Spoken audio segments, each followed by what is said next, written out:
Hello, everyone, and welcome back to Let's Write an Adventure, our ongoing live stream where we create a D&D adventure in real time, walking through every step of the process, giving you my stream of consciousness thoughts, so you can see all the little twisted bits and pieces that go into creating a fully rendered, fleshed out adventure. At least it, through my technique and style. So I'm RJ Kerr. If you're new here, thanks for joining. We're continuing on an adventure that we've created where the characters are hired by a community leader in the town of Skysong Gulch and are hired to recover the only known deposit of cold iron. This is our MacGuffin for the adventure. That is currently lost inside a glacial mine slash fortress that was once ravaged by a magical disease, which we now know as cackle fever. The community needs it to save themselves from the foretold coming of the Bloodgood Sisters Hag Coven, and the characters have been led to believe, or will have been led to believe, that the village plans to use the cold iron to fight the powerful Fae. But when they return and turn it over, they discover that the village actually intends to use the cold iron to pay off the hags, thus completing an ancient pact. The party then has to decide whether to kind of wash their hands of that or whether to roll up their sleeves and try to oppose the hags and keep this powerful face slaying cold iron out of their hands. So, last time we spent some time adding a little bit of sensory detail to the Berg, our different sections of uh, our mine and fortress level here. Just adding some notes about how things look, touch, taste, feel, smell, all that jazz, sound, to give ourselves a little bit of a narrative help as we walk our adventurers, our characters through the various sections of this adventure. There's still more to do here for sure.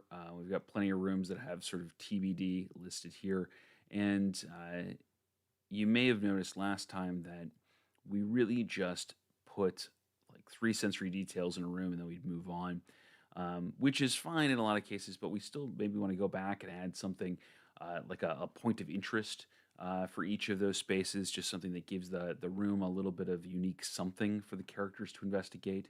And we'll sprinkle that in as we go back, especially when we go back and throw treasure around this space.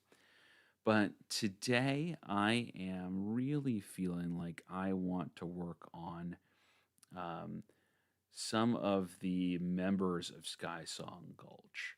Um, we're going to have places both in the beginning of our adventure, and then at the climax, where the characters will have the opportunity to interact with a number of members of the community here and try to convince some of them to help oppose the Bloodgood Sisters. And so other so that we don't have to sort of come up with this on the fly when we run this adventure, I really want to go ahead and build out some of these individuals today with just enough detail for them to uh, be playable, right? We don't need whole backstories for all these NPCs, especially since many of them, this will be one of the first times that the characters encounter them. But let's give them enough. This is also going to have sort of the reverse benefit of filling out Sky Song Gulch for us as a community, so that when we're in the entry section of the adventure here and the characters are exploring the town, getting to know people, this is going to give us a list of people that they can meet and interact with that we already have information for. And so this is a really virtuous cycle for this. So we're going to go ahead and get these knocked out. We've got one, two, three, four, five, six, seven, eight of them, um, and I think we need potentially nine of them. Did I miscount that? Three, four. Nope. Okay, let's get because they've got to. Um, yeah, because they've got to convince six before they frighten four of them. So that means that if we go down the wire, there could be nine that we need here. But that's okay. We're gonna use some some easy tools to make this a much faster, simpler process for us. And by that, I mean we are going to use ChatGPT. I know that sounds a little ridiculous, and I am not a proponent of writing your whole adventure with ChatGPT. It will be flat and unimaginative and just boring. I have seen people try to do this, try to create full-fledged adventures with ChatGPT and encounters, and it never feels good. But it's a really useful place for generating just big lists, raw lists of information. So, for example, in this, what I've done is I got on ChatGPT and I said, please generate for me a list of 100 first names for D&D NPCs suitable for male, female, and non-binary characters. And then I followed that up with, please generate for me a list of 100 last names for D&D NPCs in a fantasy setting. And that gave me, voila, two lists of 100.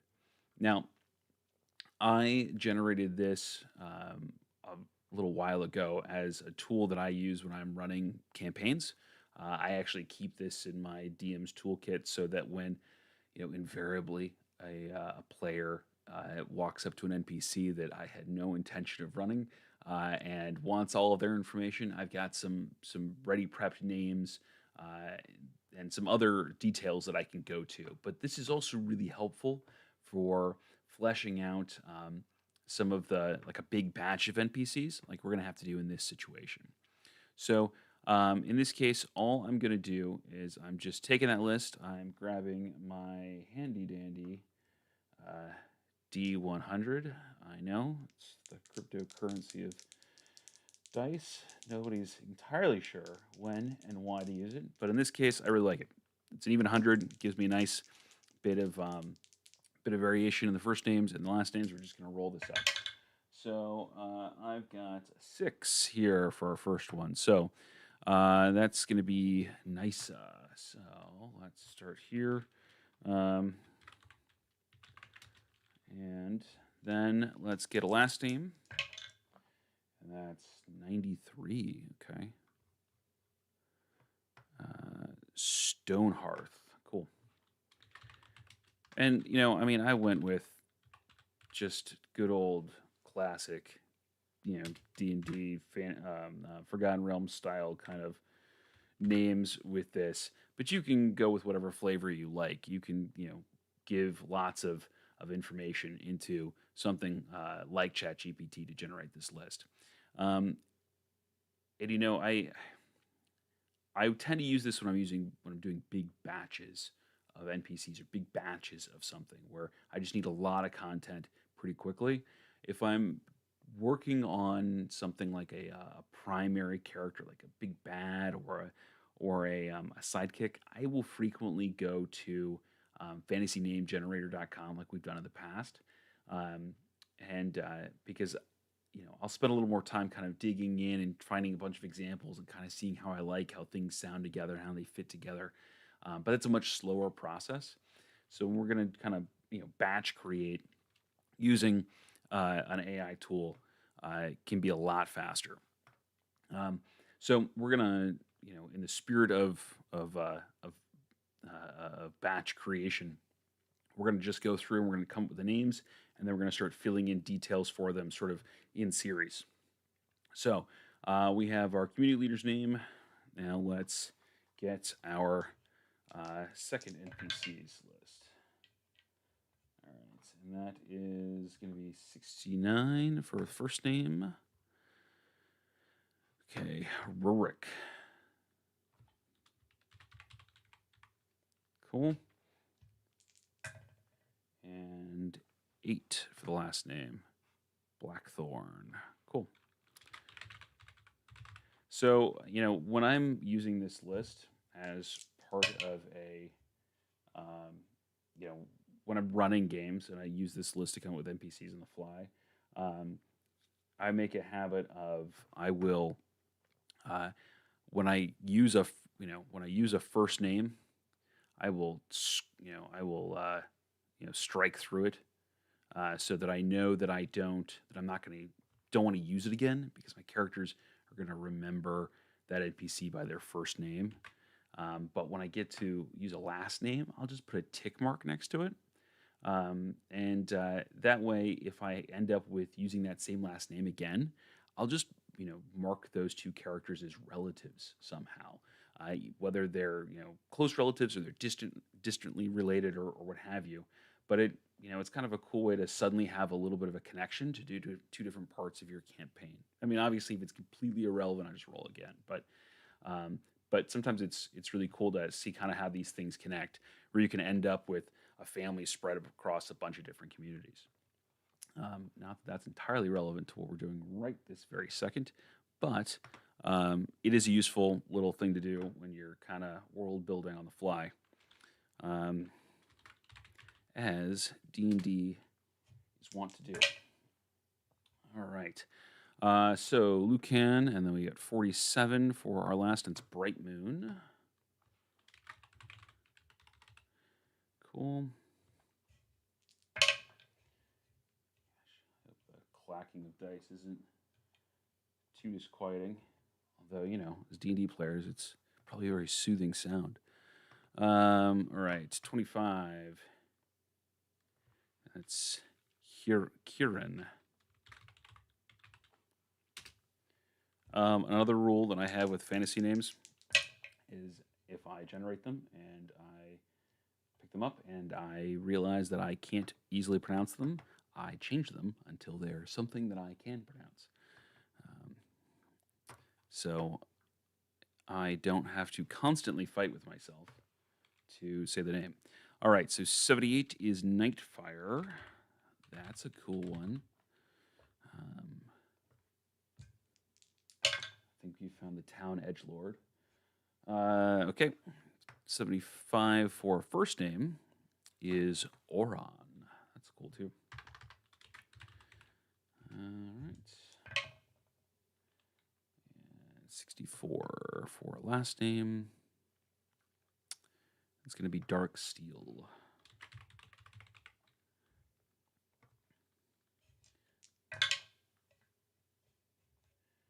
Okay.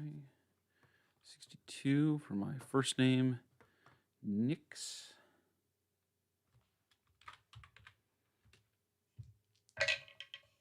And of course, if two of these jumped out at me and I was like, ooh, those names really go well together, they should be twins or something like that, I can always just pick the same last name. There's nothing wrong with that. This is not designed to be something that's like a hard and fast, you must go with what you roll, but rather just a way so that you don't have to sit here and scroll through your brain trying to come up with 9, 10 different names just off the cuff. All right, so that was Ravenscar for the last name there. And let's see here, 47 for our first name. And Dorian. I feel like it wouldn't be a fantasy game without somebody named Dorian in it. All right, Silverhawk is 33.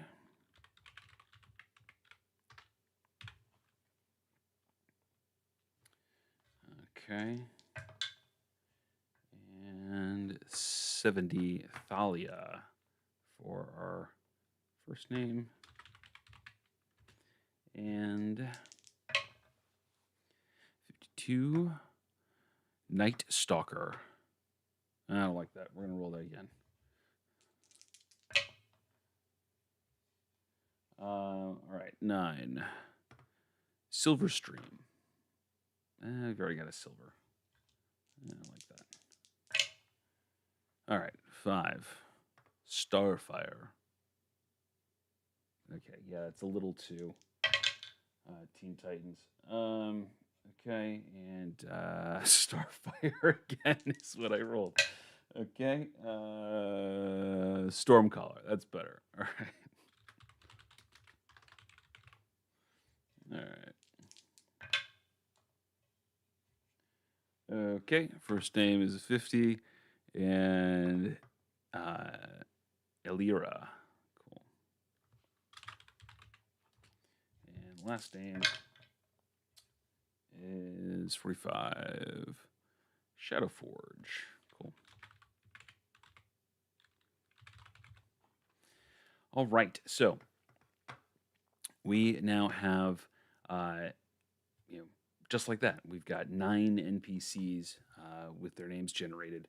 Now we can go ahead and pump out some funny hats, aka distinguishing features, because I've done the same kind of deal for that, right? Where I've again just gone to ChatGPT and had it generate a list of them for me. And I just said, hey, please generate a list of 100 unique mannerisms, physical features, or personality quirks for NPCs in a D&D fantasy setting. And I have not read through this, so let's see what we come up with. So we'll give everybody a stat block later and a role in the community, but let's make them a little bit unique first. And let's just, we'll do a subheading on the list here. So starting with Nisa, I have to decide how we're going to pronounce that. 18. So, again, I just have this in a Word doc. I could save it in Notion, and I probably will, but for whatever reason, Word came to mind. Anyway, so, strange for me. So, 18. So, has a pronounced stutter. I don't know that I like that. Not that there's anything wrong with having a stutter. I had a stutter as a kid. But I feel like sometimes those are really... Sometimes that's hard to role play and make it sound, one, authentic, and two, like you don't want to sound like you're mocking it, because the stutter's like, it's a real challenge for some folks. So we're going to skip that one. We're going to pick a different one. 44. Has a pet owl it perches nearby. Okay, yeah, sure. We can go with that. As a pet owl is a constant companion. All right, sweet. That's a cool little thing. So the girl with the dragon tattoo, she's the girl with the owl. Okay. So we can keep going on this. So let's hit our next one for Rorik. Mr. Blackthorn. I guess 7 for that. That has an unusual eye color like violet. Yeah, cool. Let's go with that. Has brilliant violet eyes. Excellent. The distinctive features like this are especially important when you end up in a situation where the PCs are going to have to talk to a whole bunch of NPCs back to back. You want one thing that you can point to remind them who it is. So, for example, when they're going back through and they're discussing what everybody said, and you point out, Nisa Stoneheart said da da da, and they go, "Who's that again?" You go, "It's the lady with the owl." You go, "Oh, we remember who that is," and it'll connect. It just makes makes it easier for your players to remember one NPC out of many. And that's just a technique from literature. Neil Gaiman, author of Coraline, American Gods, all that kind of thing, he talks about that pretty extensively in some of the writing courses that he's done. And it's just a really useful trick. All right, so for Lucan, Lucan? Yeah, Lucan, I like that better. I got a 3. Always wears a hat, even indoors. Cool. Always wears a big floppy hat, even indoors. Cool. All right. Mr. Nightfire was a 10. Wears mismatched shoes. I don't really like that. If this was like in the Feywild, absolutely. But, that just doesn't feel like something that we might run into here in town. So 42 is my next one. Walks with a straight military posture. Okay, yeah, that's actually pretty suiting for somebody with the last name Nightfire. Ramrod, straight posture, and despairing. Cool. But does he also have the 1,000-yard stare? Okay. Let's. 64 is our next one.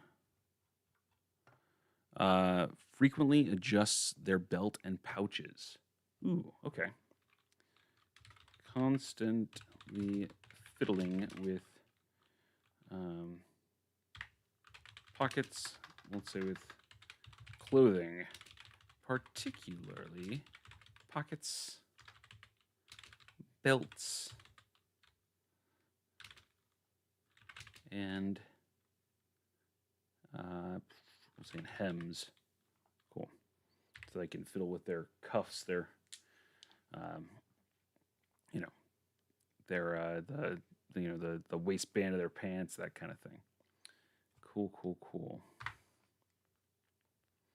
All right, so let's get to Nyx. 88. Loves to tell tall tales. That's a fun guy or gal or person, I guess human. Yeah, let's be inclusive. That's a fun human to have in your campaign. Okay. Loves to tell tall tales. Sweet. And you notice that with some of these, I'm copying these directly down. Others, I'm just kind of, I'm rephrasing it in my own words. And again, that's just because, you're the one who has to play this. So put it in a way that makes sense to you, or that feels authentic to you. Use, tables like this is seeds of inspiration, not, not as copy and paste features. Okay. 52 for Dorian Silverhawk. Always carries a flask of mysterious liquid. Kind of like that.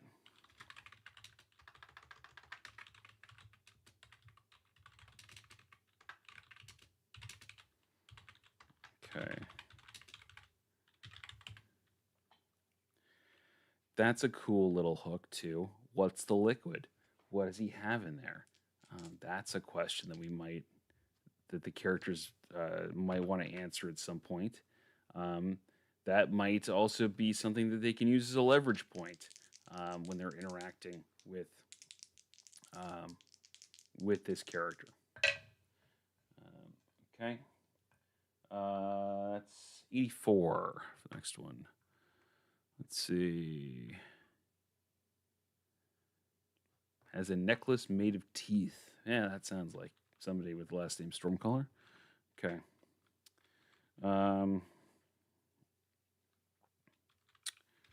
Wears a necklace made of monster teeth. Cool. And Elvria Shadowforge is 32. And that is... Wears a chain with many keys. Nope. Don't like that. 79. Often carries a large, strange-looking staff. Nope, that's just too Gandalf for me. I don't want the stutter one. 53. Seems to be always slightly out of breath. Maybe.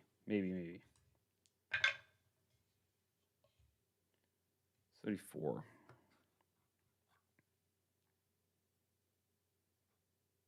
Always smiling, even when angry. All right. Always smiling, even when angry. A little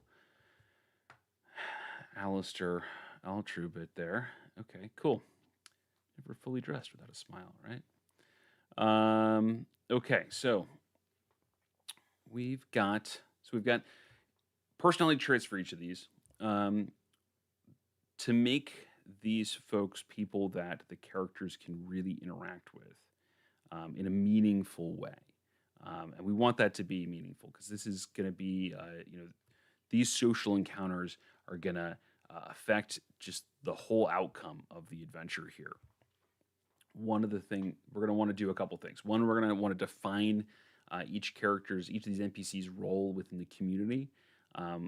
What is it that they do in this community? Um, Two, we're going to want to give them something that they want. Um, and then three, we're going to need to give them a stat block of some kind because they're going to be making some dice rolls, right? Um, so the stat block stuff I tend to do last because it will frequently, their role in the community will frequently influence what block I give them. You can always default to commoner. There's generally anything wrong with that, but sometimes it's fun and nice to add a little bit of variation there, especially to make some people more difficult to sway and other people less difficult. So you get some variation in the difficulty here. Um, you know, I mean, we have this DC set, this 15. Um, we might change that for each of these. We might make some people easier to sway. We might not. There's nothing wrong with having a little baseline, especially when you're kind of doing this. If we were going to do this kind of down and dirty, and just run this and come up with these characters as we go. But it's I think it's a little more fun to have a little more variation in there. And since we got the time, let's do that.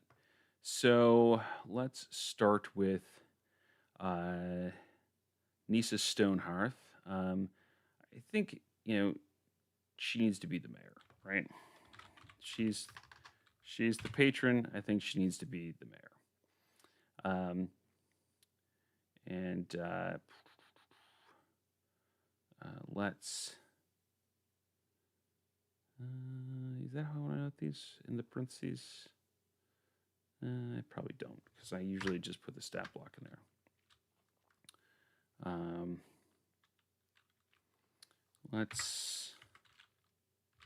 We'll just put it here. We'll just put it underneath. Okay. She's the mayor. Let's see here. Rurik Blackthorn. Let's see. Sometimes I like to go through the distinctive feature that they have and use that as kind of inspiration for their job sometimes. Because something will jump out at me. For example, this Dorian Silverhawk, maybe he's a tavern keeper. And so the flask doesn't always seem so odd for him. Then again, maybe we give him a job where, yeah, drinking from this mysterious flask all day does seem bizarre. Ramrod's straight posture and bearing might suggest a military discipline in this Kieran Nightfire, or it could be the result of like a fused spine or something like that. So sometimes things will kind of jump out at me as, oh, this person really feels like the town blacksmith. This person really feels like such and such. And so in this list,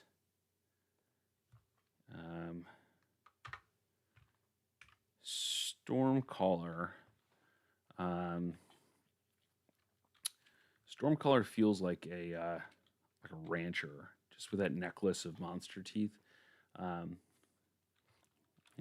We could make her an adventurer if we really wanted to, but then you kind of beg the question of, would she go with the party? And maybe if you have a small group who's doing this, you want to give them a sidekick. Maybe she's one of them. The possibilities, but I think for this, let's make her a rancher, since this is kind of a deserty kind of thing instead of like a farmer, but somebody who might have hunted these monsters when they were preying on her herd. So we'll say successful rancher. Cool.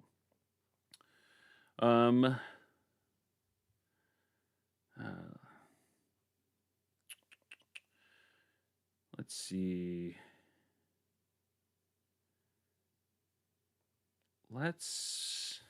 I kind of want to make Darksteel the sheriff.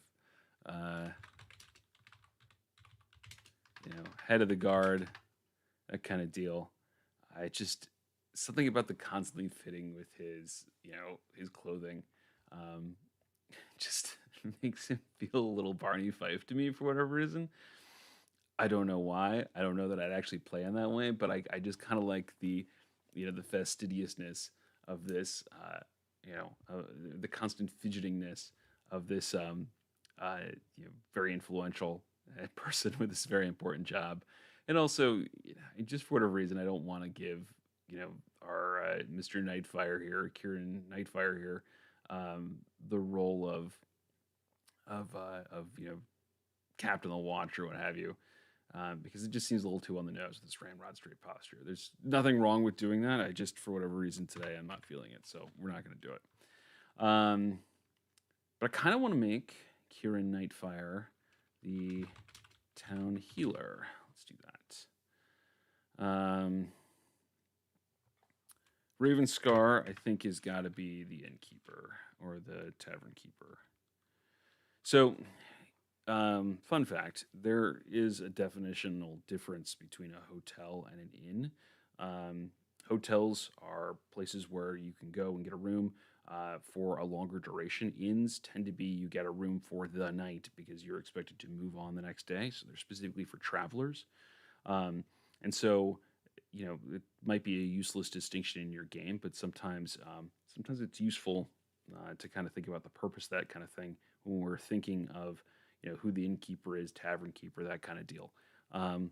It might help you conceptualize different personalities or different environments for that, or it might not. It might be meaningless to you, and that's okay.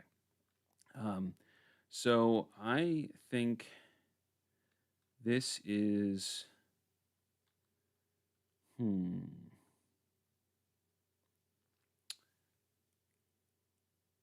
I think Sky Song Gulch is probably.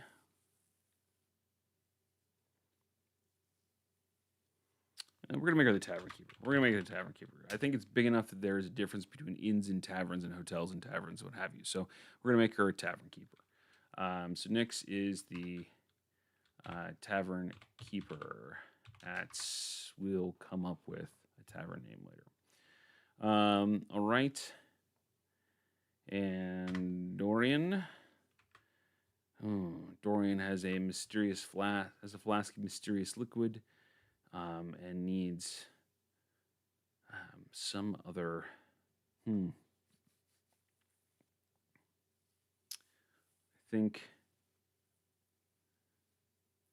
think. Dorian. Dorian feels like a craftsman. Maybe we'll think about that. Elria strikes me as the owner of a successful general store. Something malicious about making her a merchant. Always, always smiling. Cool. So that means we got Rurik and we've got Dorian left to do here. Blackthorn and Silverhawk.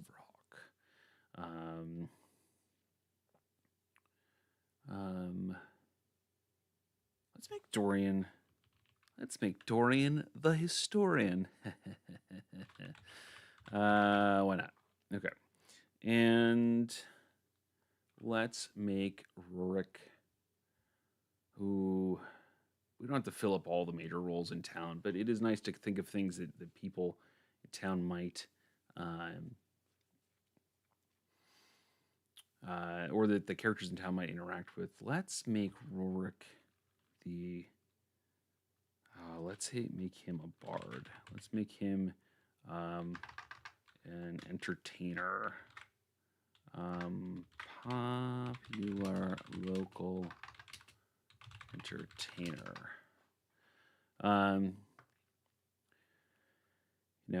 We didn't get Lucan. Okay.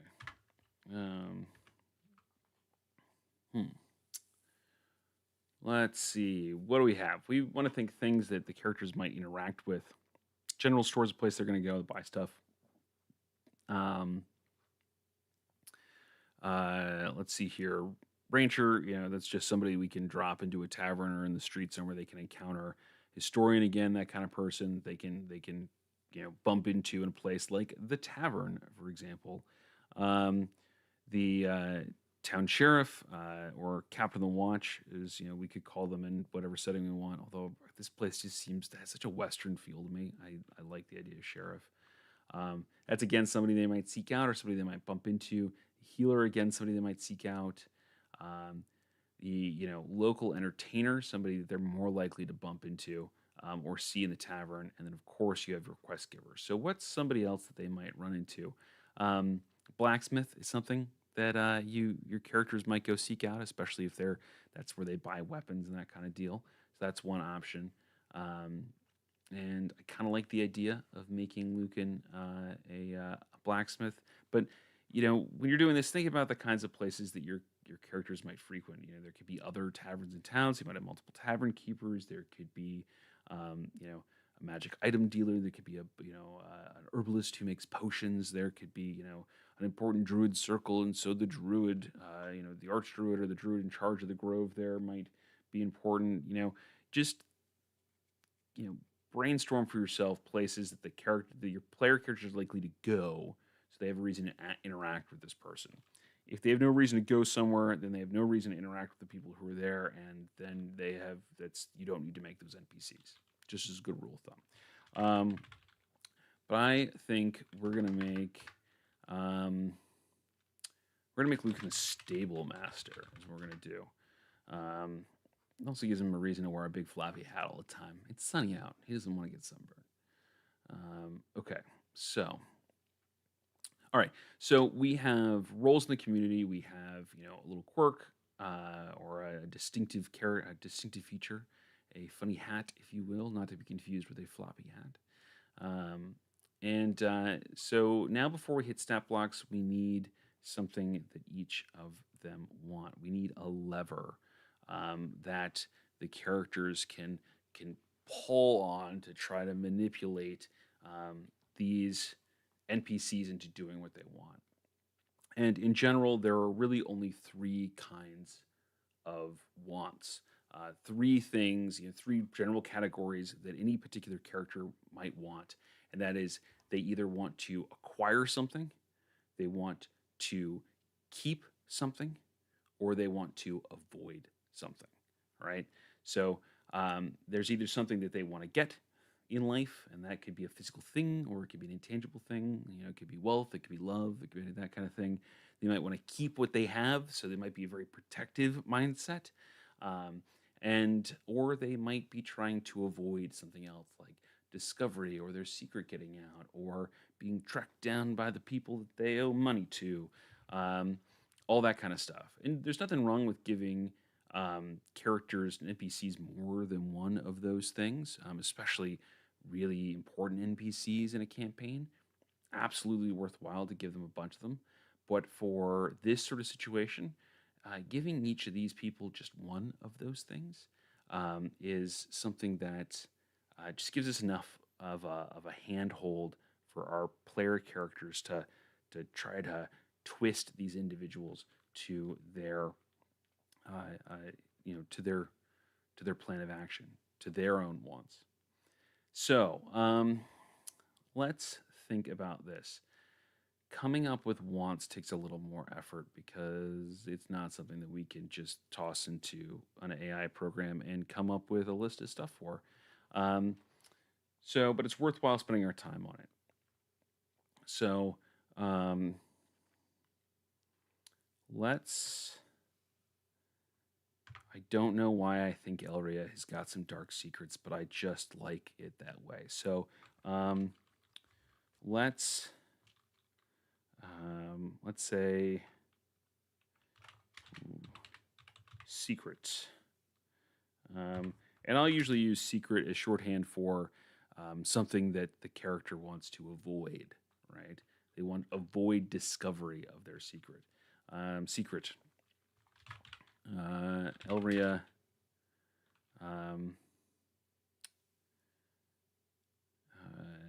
doesn't want anyone to know she's been dealing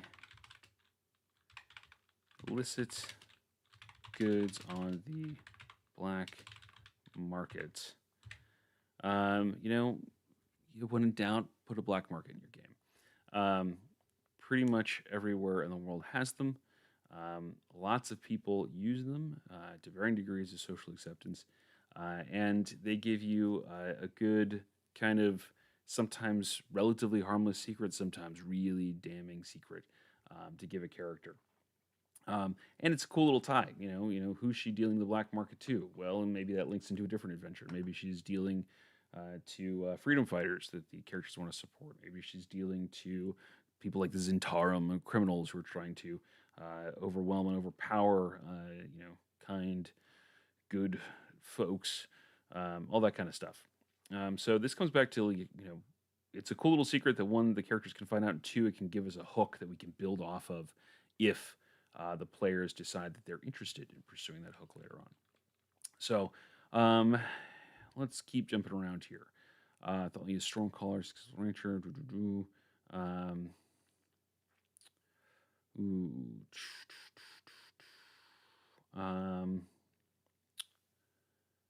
So part of this was the drought, right? That the Bloodgood sisters, sort of engineered this drought, and then that the people of Skysong Gulch didn't realize was engineered, and so then they showed up and they offered the cure, the fix for it, right? And that caused the town to feel as though they were in their debt, right? So maybe it's to some of that. Maybe Thalia is she's got a want, and she wants to ensure her cattle will have access to drinkable water and grazing fields. So that might not be something that the characters can just give and turn over, but it might be something that they can they can convince her that they'll ensure that she that she has access to that in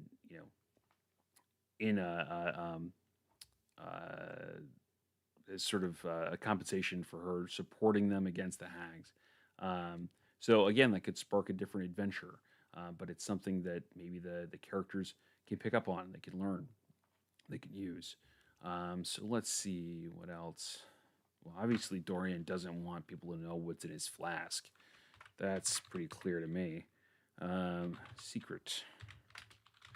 Dorian wants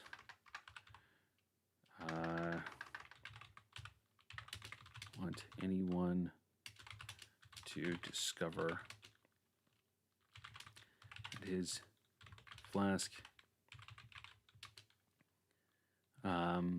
Let's see here. Discover that he's a werewolf, and that his flask contains a potion which prevents his changing.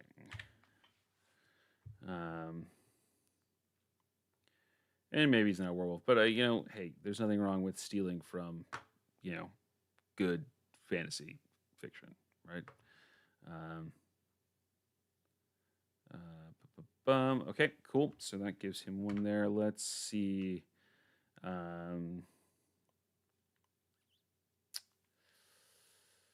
Ooh, I mean, the obvious thing for Nyx here is that she tells tall tales. She told a lie. She doesn't want anybody to know. But that seems a little on the nose.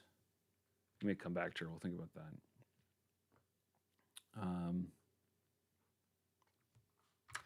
I think our town sheriff wants help tracking down.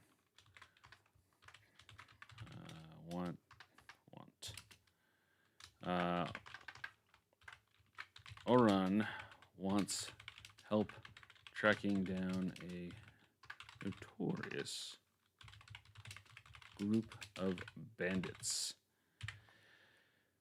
Again, another sort of quest hook. So good little tip that I have found over the years is that don't wait until the adventure is done to start laying hooks for the next adventure. Put them throughout the current adventure, and then by the time you're finished up with this, the characters, your players will already be excited to move on to the next adventure, and you will already have an idea of what that is because they will have been talking about it. They will have been asking questions about it. Um, and so instead of getting to the end of an adventure like this and having that kind of like lull where everybody's all the players are like, okay, well we're kind of done with this now. What do we do? Where do we go next? And then you having to come up with a bunch of options that you can sort of forcibly lay in front of them in a way that doesn't exactly feel organic. Um, you know, and makes them feel like, okay, I guess we're picking off a job board now. Although there's nothing necessarily wrong with a job board. um, you know, laying these out, laying hooks for follow-on adventures out throughout your adventure here is a good way to make sure that the players go from one exciting adventure to another adventure that they are excited about. So this is a really good place to do that, especially since the characters are going to meet all of these people in the entry. So they have lots of time to find some of these little details out. Town healer. Let's see here. What do we got? We got 1, 2 secrets, 2 wants. Ooh, we don't have any keeps. So let's say Nyx. Let's say keep. Nyx only cares about keeping her bar.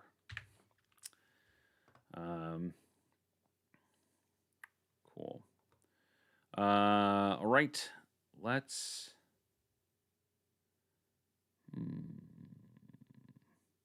Let's keep going here. Sorry, there's something sort of tickling the back of my brain about Kieran Nightfire, the town healer. I feel like there's something that he wants to keep, something that he wants to protect. That just I don't know what it is. Just feels like a protective character to me. But doing something like he wants to make sure that all of his patients stay alive is just a little like yeah, no duh. It doesn't quite have enough meat to it. But there's something in there. There's something that he is protecting. I don't know why I'm certain of that, but I absolutely am. And I'll have to come back to that. I'll have to figure out what that is. Stable Master. He has a want. Lucan wants help hunting down a pride of griffins that have been hunting his horses. Yeah, fun fact, griffins like to eat horses. It's in the monster manual. I'm not making this up. So yeah, he wants you to hunt down, he wants help hunting down griffins. Now, some of this stuff, like, we're getting all these little quests here, your players may feel like, oh, crap, do we have to go and do this side quest before they'll help us? We're on a time crunch here. Do we have time for that? You don't have to do that. You can say that the check is to convince Lucan that he believes you, that you're good for it, that you'll help him out after this is done. And it creates a debt between him and the characters that they can, then do with what they will. But some of the most fun, kind of like side adventures that I've ever had in campaigns are the ones where the characters had arranged a deal where they were in debt to an NPC. They'd already gotten the boon, they'd already gotten their little reward that they needed, and now they had to pay the piper. Because you can make them fun and a little madcap or difficult, and the characters they got to go through it, they got to make it happen, and they get so into it. Heck, I played a game like that, ran a session like that last night, where the characters were had needed healing services and they hadn't been able to afford it, so they made a deal with Will Garbreinhand, and we're playing Ghost of Saltmarsh in Saltmarsh, where he healed up a character, and in exchange, they at a later time had to go recover bodies of drowned sailors, and we spent 2 hours on that encounter, one encounter, like, but it was just, they had such fun, and it all came out of this debt that they uh, had to pay back. So don't shy away from putting that stuff in here and creating situations where the characters are going to have to, are going to owe somebody. They make for great stories. All right, off my soapbox. Okay, Rorik Blackthorn has brilliant, violent eyes. He's a popular local entertainer. Um, ooh, I think so. I mean, okay, so like the obvious trope here is that the entertainer is the vain. He wants to be beloved by everyone. But maybe Rurik wants to be loved by the one person who doesn't love him, or just doesn't get him. Maybe he just wants a chance. Maybe there's one person in town that he just is, tongue tied by. So let's let's do that. Why not? Let's add a little romance to this. Um, Give ourselves some diversity here. Want Rurik. Um, let's see here. Wants help romancing the one person uh, uh,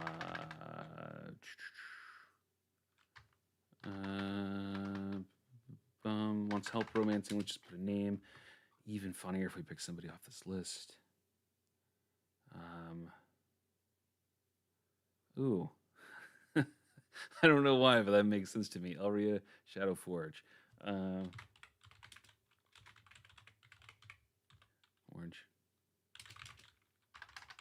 The one person he can never seem to, or I should say, the one person that makes him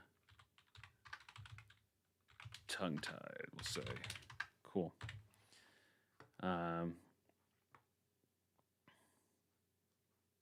Cool. And I mean, and we can define in game what that help is, based off of the role play and how that works. But that's what he wants. People will do a lot of crazy things for love. All right. Nysa is. What does she want? She's already kind of gotten what she wants. I guess. I think she has a keep goal. Keep. Nysa wants to retain her position as mayor at all costs. Cool. That's why she sent them on to go look for the cold iron, and that's why she's willing to deal with the hags. So she might be the trickiest one to convince. Maybe she's not. We'll see. Okay, so who do we have left? We've got Monsieur Nightfire. And we're coming up on our time, so we'll probably stop after we get him knocked out. All right, Kieran. What are you trying to keep? What are you trying to protect? No,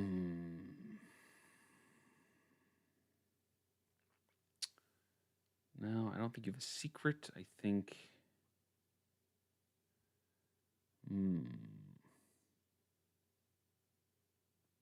Maybe there's one person. Maybe there's, I don't know. Maybe it's a Maybe it's a Victor Frankenstein kind of thing, right? Where there's not necessarily one person trying to keep secret, but one person that one individual that he's trying to keep alive or that he's trying to keep healthy.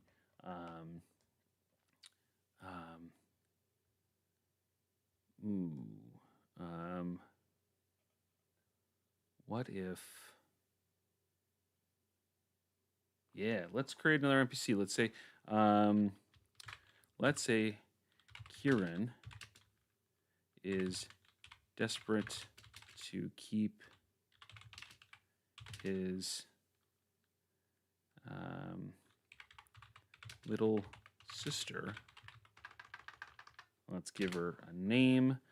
Going back to our handy dandy naming convention here. And she is Riala. Cool. Riala. Alive. Riala was infected with a still